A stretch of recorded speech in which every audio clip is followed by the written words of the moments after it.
ಭಗವತೆ ವಾಸುದೇವಾಯ ನಮಃ. ಓಂ ನಮೋ ಭಗವತೆ ವಾಸುದೇವಾಯ ನಮಃ. ವಸುದೇವಾಯ ನಮಃ. ನಿತ್ಯಾನಂದಾಯ ನಮಃ. ನಿತ್ಯಾನಂದರ ಬಾಬರವರು ರಂಜಿಸುತ್ತಿರುವ ಆ ಬಾಲಕನ ಆಟವನ್ನು ಇಸುತ್ತಿದ್ದ ಭಾಗ್ಯ ದೊರಕುತ್ತಿತ್ತು. ಪ್ರತಿ ಆಟದ ಕೊನೆಗೆ ಆ ಹುಡುಗ ಸಿಂಹದಂತೆ ನಟಿಸಿ ಆತನ ಮೇಲೆ ನಿತ್ಯಾನಂದರು ದೇವರಂತೆ ಕೊಳ್ಳುತ್ತಿರಬೇಕೆಂದು ಹೇಳಿಕೊಳ್ಳುವುದು. ಬಾಬಾ ಎಂದಿಗೂ ಆತನಿಗೆ ವಿಧೇಯರಾಗಿ ಹೇಳಿದಂತೆಲ್ಲ ಕೇಳುತ್ತಿರಲಿಲ್ಲ. ಬಹುಶಃ ನಿತ್ಯಾನಂದರಿಗೆ ತಾನೇ ದೇವರಾಗಿದ್ದರೆ ಮೇಲೆ ದೇವರಾಗಿ ನಟಿಸುವುದು ಕಷ್ಟವಾಗಿರಬೇಕು. ಒಂದು ದಿನ ಅವರು ಆಟವಾಡುತ್ತಿರುವಾಗ ಒಂದು ವಿಮಾನವು ಬಳಿಯಲ್ಲೇ ಹಾರಾಡಿತು. ಹುಡುಗ ವಿಮಾನದ ನೋಟದಿಂದ ಸಂತೋಷಗೊಂಡು ಭಾವೋದ್ರೇಕದಿಂದ ಕುಣಿದಾಡಿದ. ಬಳಿಕ ಆತ ಬಾಬರ ಬಳಿ ತನಗೆ ವಿಮಾನದಲ್ಲಿ ಕುಳಿತುಕೊಳ್ಳಬೇಕೆಂದು ಕೇಳಿಕೊಂಡು ಪ್ರಾರ್ಥನೆಯನ್ನು ಪರಿಣಾಮವೇ ಎಂಬಂತೆ ಕೆಲವು ದಿನಗಳ ಬಳಿಕ ಉಪ್ಪಿನ ಗಣಿಗಳಲ್ಲಿ ವಿಮಾನವು ಇಳಿಯುವಾಗ ಹೊಡೆದು ನಿಲ್ಲಿಸಲ್ಪಟ್ಟಿತು. ನಿಂತ ವಿಮಾನದಿಂದ ಎಲ್ಲ ಪ್ರಯಾಣಿಕರು ಸುರಕ್ಷಿತವಾಗಿ ಇಳಿದು ಬಳಿಕ ಸಂರಕ್ಷಕ ಕೆಲಸಗಾರರು ತಮ್ಮ ಭಾರವಾದ ಸಲಕರಣೆಗಳನ್ನು ತಂದು ವಿಮಾನವನ್ನು ಚಲಿಸುವಂತೆ ಮಾಡಲು ಪ್ರಯತ್ನಿಸಿದರು. ಆದರೆ ಅದು ಅಲುಗಾಡಲಿಲ್ಲ. ಹುಡುಗ ಭಗವಾನ್ ನಿತ್ಯಾನಂದ ಸಮೀಪ ಹೋದ. ಆಗ ಭಗವಾನರು ಹೋಗಿ ವಿಮಾನ ನೋಡಲು ಆದೇಶಿಸಿದರು. ಹುಡುಗನಿಗೆ ಅತೀವ ಸಂತೋಷವಾಯಿತು. ಆತನ ಆಸೆಯು ಪೂರೈಸಲ್ಪಟ್ಟಿತು. ಆತ ಓಡಿಹೋಗಿ ವಿಮಾನದೊಳಗೆ ಹತ್ತಿ ಒಳಗಿನ ಸೀಟಿನಲ್ಲಿ ಕುಳಿತು ಅದರ ಮಾರನೇ ಆ ಕೆಲಸಗಾರರಿಗೆ ವಿಮಾನವನ್ನು ಹೊರ ಎಳೆದು ತೆಗೆಯಲು ಸಾಧ್ಯವಾಯಿತು. ಆ ಮೂಗ ಕಿವುಡನಾದ ಹುಡುಗ ಮಾಲಿಷ್ಟು ಮಾಡುವುದರಿಂದ ನುರಿತನಾಗಿದ್ದ. ಹಾಗಾಗಿ ಅದನ್ನೇ ತನ್ನ ಉದ್ಯೋಗವನ್ನಾಗಿಸಲು ಅಭ್ಯಾಸ ಮಾಡಬೇಕೆಂದು ಬಾಬರು ಹೇಳಿದರು. ಮುಂದೆ ಆ ಹುಡುಗ ತನ್ನ ಕಾಯಕದಲ್ಲಿ ಬಲು ಪ್ರಸಿದ್ಧನಾದ. ದೈಹಿಕವಾಗಿ ಅಸಾಧ್ಯದ ಜನರ ಆತನಲ್ಲಿ ಮಾಲೀಶು ಮಾಡಿಕೊಂಡು ಗುಣಮುಖರಾಗುತ್ತಿದ್ದರು.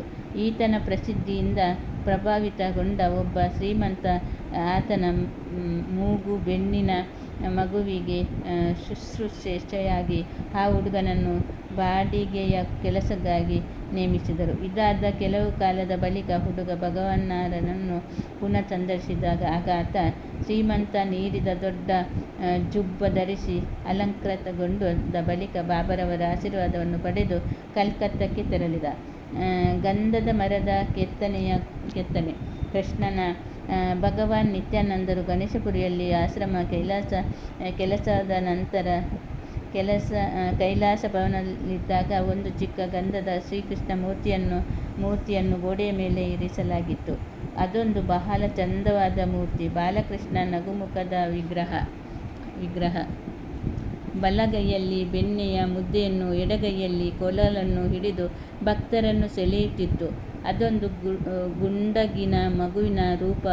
ಗಂಟಾಗಿ ಸುತ್ತಲಟ್ಟ ಗುಂಗುರು ಕೂದಲಿಗೊಂಡು ನವಿಲು ಧರಿಸಿ ಮೆರುಗು ಮುಖವು ತುಂಬಿಕೊಂಡು ಚೈತನ್ಯವನ್ನು ಪರಿಶೀಲಿಸುತ್ತಿತ್ತು. ನಮ್ಮ ದೊಡ್ಡ ಬಾಬರು ಈ ಸಣ್ಣ ಮೂರ್ತಿಯೊಂದಿಗೆ ಆಡುತ್ತಿದ್ದರು. ಹಾಡುಗಳನ್ನು ಹಾಡುತ್ತಾ ಭಗವಾನ್ ಕೃಷ್ಣನನ್ನು ರಂಜಿಸುತ್ತಿದ್ದರು. ತನ್ನ ಸ್ವಂತ ವಸ್ತುಗಳಿಂದಲೇ ಗಂಧದೆಣ್ಣೆಯನ್ನು ಮೂರ್ತಿಗೆ ಲೇಪಿಸುತ್ತಿದ್ದರು. ಒಂದು ದಿನ ಗೋಡೆಯಿಂದ ಮೂರ್ತಿ ಬಿದ್ದು ಒಂದು ಕೈಯನ್ನು ತುಂಡರಿಸಿಕೊಂಡಿತು. ಭಗವಾನ್ ನಿತ್ಯಾನಂದರು ರಘುನಾಥ ಸೇನೆಯವರಿಗೆ ಗಂಧದ ಕೆತ್ತನೆ ಕೃಷ್ಣ ಕೊಟ್ಟರು.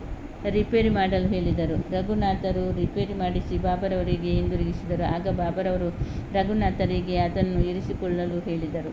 ಒಮ್ಮೆ ತುಂಡಾದ ಮೂರ್ತಿಯು ಇರಿಸಿಕೊಳ್ಳುವುದು ಒಳ್ಳೆಯದಲ್ಲವೆಂದು ಭ್ರಮೆಯಿಂದ ರಘುನಾಥರು ಅದನ್ನು ಇರಿಸಿಕೊಳ್ಳಲು ಹೆದರಿದರು. ಭಗವಾನರು ಅಭಯ ನೀಡಿದರು. ಶ್ರೀಕೃಷ್ಣ ಎಂದಿಗೂ ಪೂರ್ಣ ಮತ್ತು ಸಮಗ್ರ. ಹಾಗಾಗಿ ಮನೆಯಲ್ಲಿ ಇರಿಸಿಕೊಳ್ಳುವುದರಿಂದ ಆತನಿಗೆ ಯಾವ ತೊಂದರೆಗಳು ಬಂದೊದಗುವುದಿಲ್ಲ.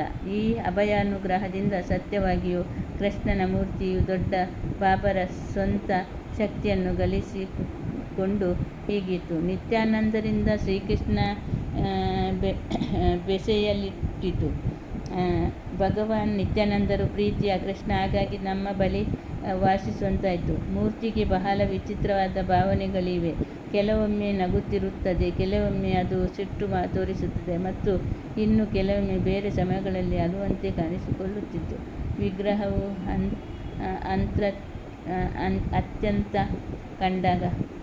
ಅತ್ತಂತೆ ಕಂಡಾಗ ಸುನೀತಳು ಒಂದು ಚಮಚ ಹಾಲನ್ನು ಅರ್ಪಿಸುವಳು.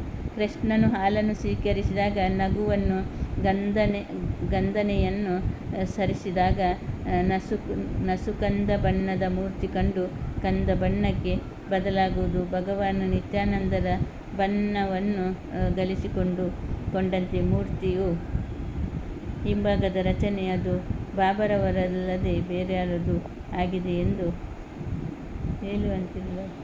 ಹೇಳುವಂತಿರಲಿಲ್ಲ. ಹಾಗಾಗಿ ಭಗವಾನ್ ನಿತ್ಯಾನಂದ ನಮ್ಮ ಮನೆಗೆ ಬಾಲಕೃಷ್ಣನಾಗಿ ಬಂದಿರುವನು.